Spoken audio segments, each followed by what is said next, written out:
नमस्कार दोस्तों, स्वागत है एक बार फिर से आप सभी का करंट पॉइंट 95 चैनल पर। तो दोस्तों, ईरान, इजराइल और अमेरिका के बीच एक युद्ध हुआ। उसमें बनने वाले इंपॉर्टेंट क्वेश्चन को मैं लेकर आया हूं। तो लगभग 10 से 15 क्वेश्चन होने वाले हैं। चलिए सेशन को शुरू करते हैं और आप अपना स्कोर हमें कमेंट में जरूर बताएं। चलिए पहला क्वेश्चन देखते हैं जो आपके सामने पहले से ही है। तो पहला क्वेश्चन है, ईरान और इजराइल के बीच तनाव का मुख्य कारण क्या है?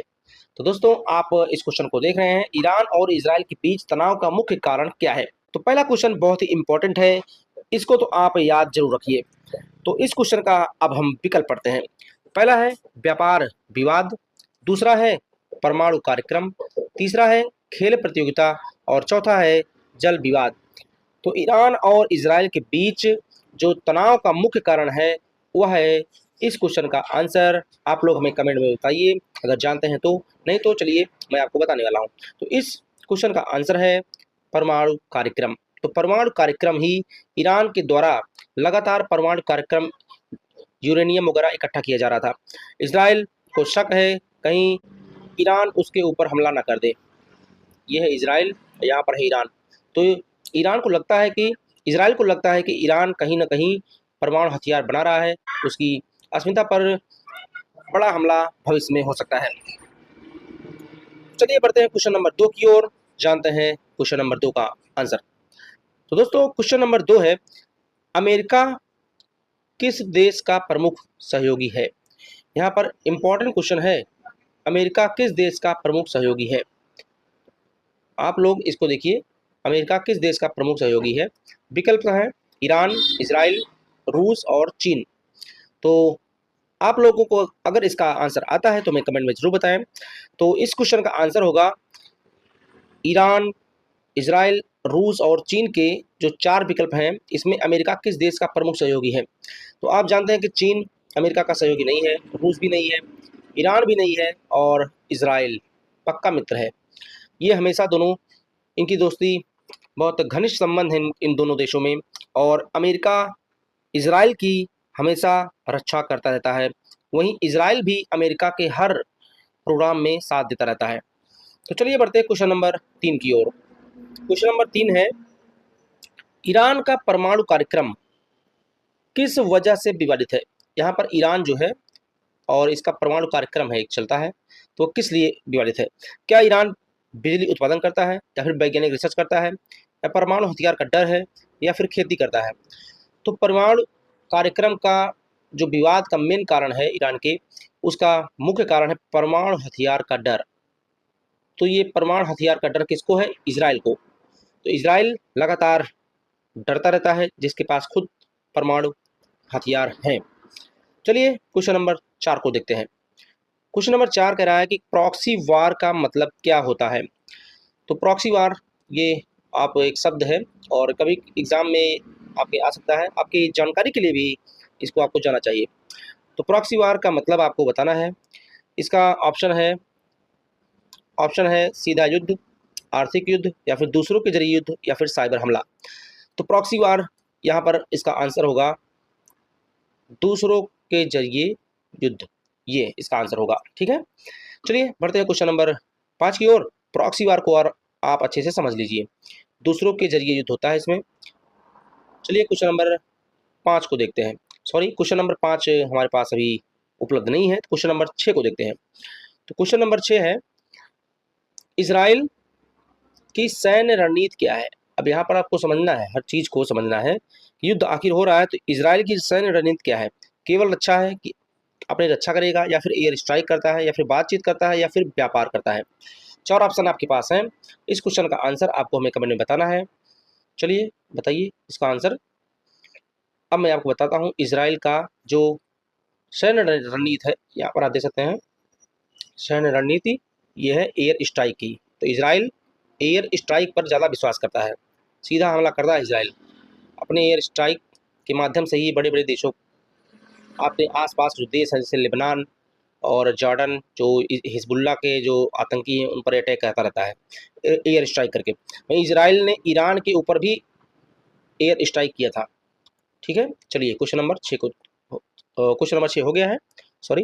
तो क्वेश्चन नंबर 7 को देखते हैं। क्वेश्चन नंबर 7 है, अमेरिका ने ईरान पर क्या लगाया है? तो दोस्तों अमेरिका ने ईरान पर क्या लगाया है, थोड़ा क्वेश्चन कन्फ्यूजन वाला होगा, लेकिन तो अमेरिका ने लगाया है, क्या लगाया है यहाँ पर, क्या क्वेश्चन लगा हुआ है, तो टैक्स लगाया है, प्रतिबंध लगाया है, फिर व्यापार समझौता किया है, या फिर सहायता किया है। तो यहाँ पर आप एलिमिनेट कर कर इसको, इसका आंसर समझ सकते हैं। तो इस क्वेश्चन का आंसर होगा, इस क्वेश्चन का दोस्तों आंसर होगा प्रतिबंध लगाया है, अमेरिका ने प्रतिबंध लगाया है ईरान पर। चलिए अब क्वेश्चन नंबर 8 की ओर चलते हैं। क्वेश्चन नंबर 8 है होर्मुज स्ट्रेट। होर्मुज स्ट्रेट जिसको इंग्लिश में स्ट्रेट बोलते हैं, जल डमरू मध्य लिखा हुआ है, तो जल के, सॉरी अभी आपको मैं कहता हूँ, ये होर्मुज जैसे ईरान है और यहाँ पर ये होर्मुज स्ट्रेट है। अब यहाँ पर जल है, फारस खाड़ी, यहाँ भी जल है, यहाँ पर इसका पड़ता है होर्मुज स्ट्रेट, ठीक है। तो होर्मुज स्ट्रेट आप देख सकते हैं यहाँ पे आसपास पड़ेगा ये। तो होर्मुज स्ट्रेट कहाँ स्थित है आपने देखा, अब मैं आपको दिखाता हूँ इसका, हाँ अब मैं आपको दिखाता हूँ इसका क्वेश्चन का जो विकल्प है। होर्मुज स्ट्रेट कहाँ स्थित है, यूरोप में, अफ्रीका में, मध्य पूर्व में, या फिर अमेरिका में। तो यहाँ पर विकल्प दूसरे हिसाब से पूछा गया है, तो आपको बताना इसका आंसर, इसका आंसर होगा मध्य पूर्व में। तो मध्य पूर्व, मिडिल ईस्ट जिसको बोलते हैं, होर्मुज स्ट्रेट यहीं पर स्थित है। चलिए बढ़ते हैं क्वेश्चन नंबर अब 9 की ओर। 9 क्वेश्चन, 8 क्वेश्चन हो चुके हैं। आप लोग अपना स्कोर हमें कमेंट में बता सकते हैं, कितना क्वेश्चन का आंसर आप लोगों को पता था और कितनी नई जानकारी आपको इस वीडियो के माध्यम से मिल रही है। और वीडियो को लाइक कर दें, शेयर कर दें। चलिए क्वेश्चन नंबर 9 को देखते हैं। क्वेश्चन नंबर 9 काफ़ी इंपॉर्टेंट है। दुनिया का कितना तेल होर्मुज स्ट्रेट से गुजरता है। अभी मैंने आपको दिखाया था होर्मुज स्ट्रेट को, यहाँ पर होर्मुज स्ट्रेट को आप मान सकते हैं।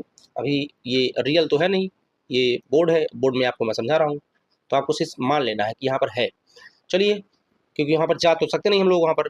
चलिए क्वेश्चन नंबर 9 का जो विकल्प है उसको देखते हैं। 5, 10%, 20% और 50%। तो दुनिया का कितना तेल होर्मुज स्ट्रेट से गुजरता है, इस क्वेश्चन का आंसर होगा 20%, यानी सी। तो 20% तेल जो है यह यहाँ से गुजरता है। होर्मुज स्ट्रेट का स्थिति मैं आपको दिखा चुका हूँ। अभी आपको मैं एक चीज़ दिखाने वाला हूँ फिर से, ये और यहाँ से ये देखिए। तो ईरान यहाँ पर है, और जितने भी सऊदी अरब, कतर, बहरीन और कुवैत, जितने भी देश हैं यहाँ पर से तेल का कुआं है, यहाँ से तेल निकलता है, यहाँ से गुजरता है। लगभग 20% तेल यहाँ से निकलता है। चलिए बढ़ते हैं क्वेश्चन नंबर 10 की ओर। इंपॉर्टेंट क्वेश्चन है, होर्मुज स्ट्रेट का महत्व क्या है। बहुत इंपॉर्टेंट क्वेश्चन है ये। क्वेश्चन आपका कहीं ना कहीं आने वाला है एग्जाम में, इसकी इंपॉर्टेंस को जानना बेहद जरूरी है। चलिए इसका विकल्प देखते हैं। पर्यटन के लिए, तेल व्यापार के लिए, खेती के लिए, या फिर शिक्षा के लिए। तो होर्मुज स्ट्रेट से क्या क्या होकर गुजरता है, होर्मुज स्ट्रेट से क्या क्या होकर गुजरता है, सबसे ज़्यादा होर्मुज स्ट्रेट से गुजरने वाला चीज़ आपको बताएंगे हम। तो होर्मुज स्ट्रेट से गुजरने वाली जो चीज़ें हैं वो आप बताइए। सबसे ज़्यादा तेल व्यापार होता है यहाँ से, तेल का कुआं अभी आपको मैंने दिखाया था, तेल व्यापार लगातार होता है। और जहाँ जहाँ तेल होता है वहीं पर गैस भी होता है, तो इसलिए गैस भी यहाँ पर निकलती है। चलिए बढ़ते हैं क्वेश्चन नंबर 10 की ओर। क्वेश्चन नंबर 10 है हमारा, सॉरी क्वेश्चन नंबर 10 हो गया शायद, एक सेकंड मैं चेक कर लेता हूँ। हाँ क्वेश्चन नंबर 10 हो गया है। Question number 11। तो चलिए क्वेश्चन नंबर 11 को देखते हैं कि अगर होर्मुज स्ट्रेट बंद हो जाए तो क्या होगा। दोस्तों आपके सामने यहाँ पर विकल्प दिए गए हैं। बारिश बढ़ेगी, तेल महंगा होगा, खेती बढ़ेगी, या फिर खेल बंद हो जाएगी। यहाँ पर आपको कुछ रिलेशन मिल रहा है, नहीं मिल रहा है। तो क्वेश्चन नंबर 11 काफ़ी इंटरेस्टिंग है और काफ़ी लोग कंफ्यूज हो जाएंगे इसमें, लेकिन कन्फ्यूजन वाली बात नहीं है। क्वेश्चन नंबर 11 का आंसर होगा तेल महंगा हो जाएगा अगर बंद हो जाएगा। अभी आपने पीछे देखा है कि कुछ अगर होर्मुज स्ट्रेट बंद हो जाएगा, तेल का यहाँ से निर्यात और आयात नहीं हो पाएगा, निर्यात नहीं हो पाएगा, ठीक है। और आपको बताओ निर्यात आयात क्या होता है। ये एक कंट्री है ए और ये है बी, ठीक है। ए अगर कोई सामान बी को भेजता है तो इसको बोलते हैं निर्यात, इस देश से, यानी कि ए बी को निर्यात कर रहा है। और अगर बी कोई सामान यहाँ से मंगाता है तो इसको बोलते हैं आयात, ठीक है। सिंपल आप समझ लीजिए। चलिए बढ़ते हैं क्वेश्चन नंबर 12 की ओर। क्वेश्चन नंबर 12 कह रहा है कि इस संघर्ष, यानी जो ईरान, इजराइल और अमेरिका के बीच जो संघर्ष हुआ हाल ही में, और 2 सप्ताह का सीज फायर हुआ है, ठीक है, 2 वीक का सीज फायर हुआ, तो भारत पर क्या असर होगा।